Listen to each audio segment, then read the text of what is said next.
성도 여러분, 이 아침 기도의 자리에 나오신 것을 환영하고 축복합니다. 우리 함께 7월 공동기도문 하나님께 올려드리겠습니다. 먼저 우리의 믿음을 고백합니다. 내가 여호와를 항상 내 앞에 모시며 그가 나의 오른쪽에 계심으로 내가 흔들리지 아니하리로다. 아멘. 우리의 생명이신 하나님, 오늘도 하나님의 은혜로운 돌보심 가운데 살게 하옵소서. 하나님 왕이신 하나님을 모시고 살아가는 귀한 하루가 되게 하시고 하나님과 동행하는 기쁨이 충만하게 하옵소서. 교회를 위해 기도합니다. 내가 주의 이름을 내 형제들에게 선포하고 내가 주를 교회 중에서 찬송하리라. 아멘. 우리를 주의 교회로 부르시고 세우신 예수님, 하나님의 살아계심이 선포되는 교회 되게 하시고 주의 아름다우신 이름을 높여드리는 교회가 되게 하옵소서. 드리는 예배마다 임재해 주셔서 하나님의 영광을 보게 하시고 기도의 풍성히 응답해 주옵소서. 가정과 목장을 위해 기도합니다. 보라, 형제가 연합하여 동거함이 어찌 그리 선하고 아름다운고. 아멘. 가족을 허락하신 아버지 하나님, 우리의 가정에 영적인 질서가 견고히 세워지게 하옵소서. 아버지들의 영적 권위를 세워주셔서 가족들의 필요를 살피며 섬기는 따뜻한 가장이 되게 하옵소서. 어머니들이 현숙한 여인으로서 역할을 감당하게 하시며 경건한 부모를 통해 자녀들이 하나님의 복을 이어받게 하옵소서. 목장 모임을 통해 가정들이 영적인 가정이 되게 하시고 서로를 돌아보며 섬기게 하옵소서. 다음 세대를 위해 기도합니다. 너는 청년의 때에 너희 창조주를 기억하라. 아멘. 다음 세대를 준비시키고 계신 하나님, 우리의 자녀들이 창조주 하나님을 고백하게 하옵소서. 여름에 진행되는 주일학교 사역들을 통해 자녀들이 예수님의 성품을 닮아가게 하시고 세상에서 하나님 나라를 살아가는 믿음의 세대로 세워지게 하옵소서. 청년들의 학업과 진로, 결혼과 취업 또한 인도해 주옵소서. 나라와 선교를 위해 기도합니다. 우주와 그 가운데 있는 만물을 지으신 하나님께서는 천지의 주제시니 손으로 지은 전에 계시지 아니하시고. 아멘. 온 세계를 보존하시고 통치하시는 하나님, 우리나라를 긍휼히 여겨주셔서 하나님의 기쁘신 뜻이 사회와 문화, 정치와 경제 모든 영역에 나타나게 하옵소서. 백신이 원활히 공급되어 집단 면역을 이루게 하시고 사회가 안정되게 하옵소서. 우리에게 허락하신 선교의 사명을 감당하여 어두운 세상을 비추는 빛이 되게 하옵소서. 오늘도 모든 샘물 성도들의 형편을 돌보아 주시고 동행해 주옵소서. 예수님의 이름으로 기도하옵나이다. 아멘. 이제 하나님의 말씀을 보겠습니다. 오늘 말씀은 예레미야 43장 1절에서 7절까지 말씀입니다. 예레미야가 모든 백성에게 그들의 하나님 여호와의 말씀, 곧 그들의 하나님 여호와께서 자기를 보내사 그들에게 이르신 이 모든 말씀을 말하기를 마치니, 호사야의 아들 아사랴와 가레야의 아들 요하난과 모든 오만한 자가 예레미야에게 말하기를, 내가 거짓을 말하는도다. 우리 하나님 여호와께서 너희는 애굽에서 살려고 그리로 가지 말라고 너를 보내어 말하게 하지 아니하셨느니라. 이는 네리야의 아들 바룩이 너를 부추겨서 우리를 대적하여 갈대아 사람의 손에 넘겨 죽이며 바벨론으로 붙잡아 가게 하려 함이라. 이에 가레야의 아들 요하난과 모든 군 지휘관과 모든 백성이 유다 땅에 살라 하시는 여호와의 목소리를 순종하지 아니하고, 가레야의 아들 요하난과 모든 군 지휘관이 유다의 남은 자 곧 쫓겨났던 여러 나라 가운데에서 유다 땅에 살려하여 돌아온 자 곧 남자와 여자와 요아와 왕의 딸들과 사령관 느부사라단이 사반의 손자 아히감의 아들 그다리아에게 맡겨둔 모든 사람과 선지자 예레미야와 네리야의 아들 바룩을 거느리고 애굽 땅에 들어가 다바네스에 이르렀으니 그들이 여호와의 목소리를 순종하지 아니함이로라. 아멘. 오늘 말씀은 온전한 순종의 사람이 되려면입니다. 예루살렘 멸망 후에 바벨론은 그다랴라는 사람을 유다의 총독으로 세웠죠. 그런데 유다 왕족 출신이었던 이스마엘이 그 암몬 왕의 사주를 받아서 바벨론이 세워둔 지도자 그다랴를 암살하게 됩니다. 이후 이스마엘은 암몬으로 도주하는데 자기 혼자만 도망을 간 것이 아니라 그 미스바의 그 백성들을 함께 이제 끌고서 사로잡아서 데리고 갔습니다. 그러자 요하난과 모든 군 지휘관들이 이스마엘을 추격했고 잡혀 끌려가던 그 백성들을 다시 구출해서 돌아오게 됩니다. 그런데 바벨론이 세웠던 지도자 그다랴가 암살당했으니 이들은 앞으로 닥칠지 모르는 바벨론의 보복이 두려웠던 것이죠. 그래서 애굽으로 내려가고자 했습니다. 그리고 그 전에 예레미야를 찾아왔던 것이죠. 그들은 예레미야에게 탄원하기를 하나님께 기도해 봐달라고 합니다. 그리고 하나님께서 주시는 말씀이라면 그것이 우리가 좋든 싫든 다 순종하겠다고 말했죠. 그 후에 하나님께서는 예레미야를 통해 응답을 주시는데 그 내용이 이러했습니다. 너희는 바벨론 왕을 두려워하지 말아라. 내가 너희와 함께 있어서 너희를 구원하며 불쌍히 여겨서 고향으로 돌아오게 하겠다. 그러니 너희는 애굽 땅으로 내려가지 말고 그냥 이 땅에 머물러 살아라. 그러나 만약 너희가 그럼에도 불구하고 나를 거슬러 애굽 땅으로 내려가게 된다면 너희는 반드시 그곳에서 칼과 기근과 전염병으로 죽게 될 것이다 라고 분명히 말씀하셨습니다. 하나님의 이 같은 말씀을 받은 요하난과 그 군지휘관들 그리고 유다 백성들은 어떻게 반응을 했을까요? 이들은 앞서서 예레미야에게 간절히 기도도 부탁했었고 또 하나님의 말씀이든 뭐든 다 따르겠다고 했었습니다. 하지만 막상 하나님께서 애굽으로 내려가지 말라는 그 말씀을 주셨을 때 그들은 하나님 말씀 자체를 부정하면서 애굽행을 강행합니다. 그리고는 예레미야와 바룩까지 이끌고서 강제로 애굽으로 내려갔습니다.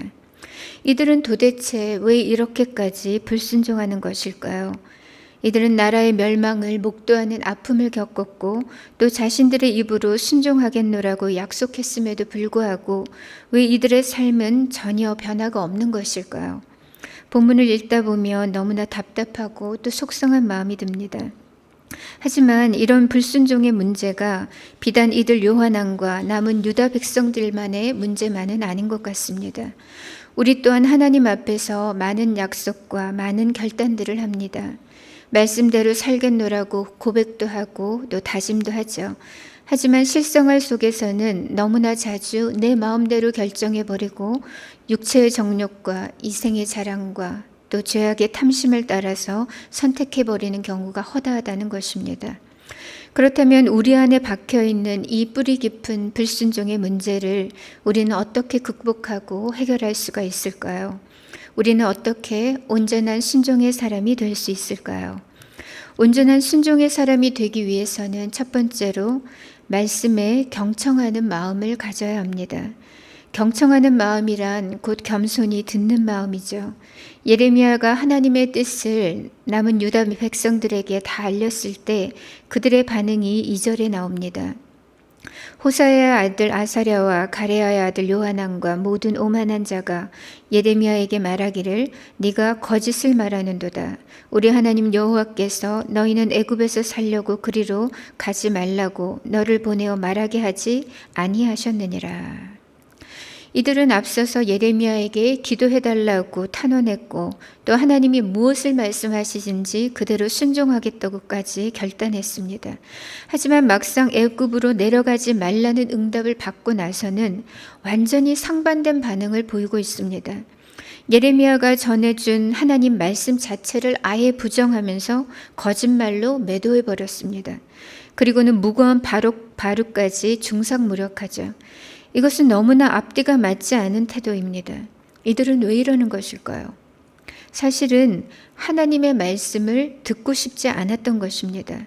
이미 그들의 마음에는 정해둔 길이 있었어요. 그것은 애굽으로 내려가는 것이었습니다. 이들은 겉으로는 하나님께 묻는 척, 또 듣는 척, 순종하는 척 했지만 사실은 자기들의 뜻에 걸맞는 응답을 확인받고 싶었을 뿐입니다. 그 외에 다른 답변은 듣고 싶지 않았던 것이죠. 듣고 싶은 말만 듣고자 한 것입니다. 우리가 불순종을 극복하고 순종의 삶으로 나아가려면 먼저 하나님의 말씀을 열린 마음으로 온 마음을 다해 경청해야 합니다. 그냥 흘려 듣는 것 말고 또 내 구매에 맞도록 재단하지 말고 열린 마음으로 듣는 자세가 있어야 합니다. 베레아 사람들은 더 신사적이어서 하나님의 말씀을 받을 때 간절한 마음으로 받고 날마다 말씀을 상고했다고 했습니다. 말씀 앞에 겸손히 열린 마음과 간절한 마음으로 경청하는 자만이 온전한 순종의 삶까지 나아갈 수가 있습니다. 두 번째로 온전한 순종의 사람이 되기 위해서는 굳건한 믿음을 가져야 합니다. 하나님께서 그토록 애굽행을 만류하셨음에도 불구하고 이들 유다 백성들은 기어코 애굽으로 가려고 했습니다. 그것은 바벨론이 너무 두려웠기 때문입니다. 하나님은 그런 이들의 마음을 다 아시고 거듭해서 그들을 안심시키시고 또 구원을 약속해 주셨습니다. 예레미야 42장 11절 말씀을 보시면 여호와의 말씀이니라 너희는 너희가 두려워하는 바벨론의 왕을 겁내지 말라. 내가 너희와 함께 있어 너희를 구원하며 그의 손에서 너희를 건지리니 두려워하지 말라고 말씀하십니다.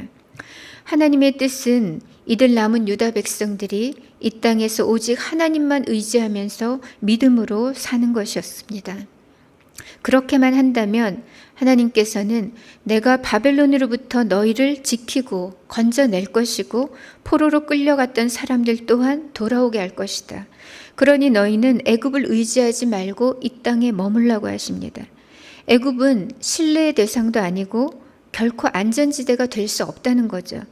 그럼에도 불구하고 하나님을 거역하면서 애굽과 애굽의 신을 따라서 내려가게 될 때는 그곳에서 칼과 기근과 전염병으로 반드시 죽게 될 것을 말씀하셨습니다. 우리가 하나님을 믿는다고 하지만 막상 눈앞에 닥친 현실의 벽과 두려운 상황 앞에서는 쉽게 패닉하게 됩니다. 유다 백성들도 그다라의 죽음 이후에 닥쳐올 바벨론의 보복이 두려웠던 거죠.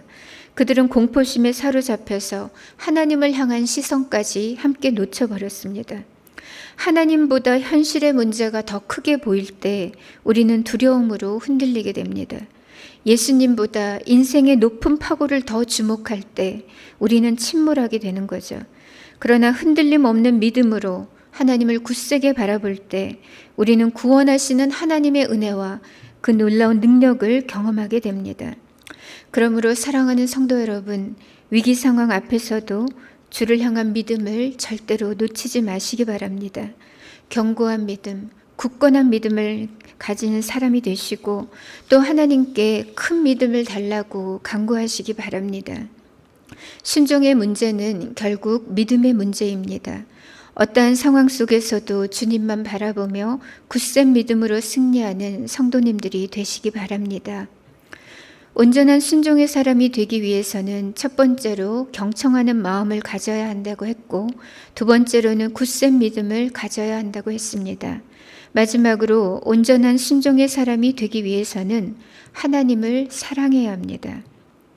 요한왕과 남은 유다 백성들은 예레미야에게 구하기를 우리를 위해 하나님께 기도해달라, 우리의 앞길을 물어봐 달라고 요청했습니다. 그리고 나아가서는 하나님이 주시는 그 말씀대로 따르겠다고 확언했죠. 하지만 이것은 그들의 진심이 아니었습니다. 예레미야에게 구하기 전에 그들은 이미 애굽행을 결정해 두었습니다. 그래서 자기들 일의 기대와 다른 응답이 떨어졌을 때 그들은 주저없이 하나님의 말씀을 헌신짝처럼 내던졌던 것입니다. 이러한 불순종의 근본적인 이유는 그들의 마음에 진정한 하나님을 향한 사랑이 없었기 때문입니다. 북이스라엘과 남유다가 멸망했던 그 공통의 주된 요인이 뭐냐 하면 바로 우상숭배 문제였습니다. 우상숭배란 하나님 외에 다른 것들을 사랑하는 것입니다. 이들 지금 유다 백성들이 애굽행을 고집한 것은 하나님을 떠나겠다는 것이고 대신 애굽에 깃들이며 애굽 신들의 보호를 받겠다는 의미입니다. 이것은 하나님을 기만하며 배반하는 행위였고 언약 백성으로서의 약속을 파기하는 것이었습니다. 그들은 두 마음을 품고 있었고 하나님을 사랑하지 않았습니다. 사랑의 부재는 곧 신뢰의 부재로 나타납니다. 하나님을 듣지 않는다는 것은 단순히 청력의 문제가 아니라 마음속 사랑의 문제라는 것입니다. 사랑하지 않기 때문에 믿지 못하는 것이고 사랑이 없기 때문에 거역하는 것입니다. 그래서 순종의 문제는 결국 사랑의 문제로 귀결됩니다. 그래서 예수님께서는 요한복음 14장 15절에서 너희가 나를 사랑하면 나의 계명을 지키리라고 말씀하셨던 거죠. 우리가 하나님을 사랑하는지 아닌지를 어떻게 확인할 수 있을까요? 그것은 간단합니다. 오늘 우리가 말씀 앞에 순종하는지 불순종하는지를 보면 알 수 있다는 거죠. 하나님을 사랑하지 않는 자는 말씀을 듣지 않습니다. 말씀을 무시하고 거역하고 지키지 않죠. 반면에 하나님을 사랑하는 자는 말씀을 지킵니다. 때론 순종하기 어렵고 힘들 때도 있죠. 그럴지라도 하나님을 사랑하는 자는 나를 꺾고 결국 말씀을 선택합니다. 억지로라도 순종을 결단합니다. 이러한 자가 진짜 하나님을 사랑하는 자입니다. 하나님은 순종하는 자를 가장 기뻐하십니다. 그리고 순종하는 자를 사랑하십니다. 그래서 그들 마음의 소원을 이루어 주시고 가장 복된 길로 인도하시는 겁니다. 우리가 하나님 앞에 산 제물이 된다는 것, 또 삶의 예배자가 된다는 의미는 날마다 순종의 삶을 살아간다는 뜻입니다. 이제 말씀을 맺겠습니다. 사랑하는 성도 여러분, 온전한 순종의 사람이 되시기 바랍니다. 하나님을 향하여 경청하는 마음, 겸손히 듣는 마음이 있어야겠습니다. 또 흔들리지 않는 굳센 믿음의 사람이 되어야겠습니다. 그리고 전심으로 하나님을 깊이 사랑하는 사람이 되시기를 바랍니다. 오늘도 주님 앞에서 온전한 순종의 길을 걸어가는 저와 여러분 되시기를 축복합니다. 이 시간 기도하실 때 먼저 말씀을 기억하며 기도하겠습니다. 말씀에 경청하는 사람, 굳센 믿음의 사람, 하나님을 깊이 사랑하는 사람이 되게 하소서. 그리하여 온전한 순종의 삶을 살게 하소서. 이렇게 기도하고요. 두 번째로는 코로나 4차 대유행과 기후위기로 지구촌이 몸살을 앓고 있습니다. 하나님 우리를 고치시고 이 땅을 고쳐 주옵소서 기도하겠습니다. 세 번째로 다시 비대면 예배로 들어섰는데 언제 어디서나 주 앞에 참된 예배자로 거룩한 성도로 살게 하소서. 또 온라인 성경학교 수련회를 축복하시고 은혜 충만케 하옵소서. 이렇게 기도하고 개인의 기도 제목으로 나아가겠습니다. 함께 기도하겠습니다.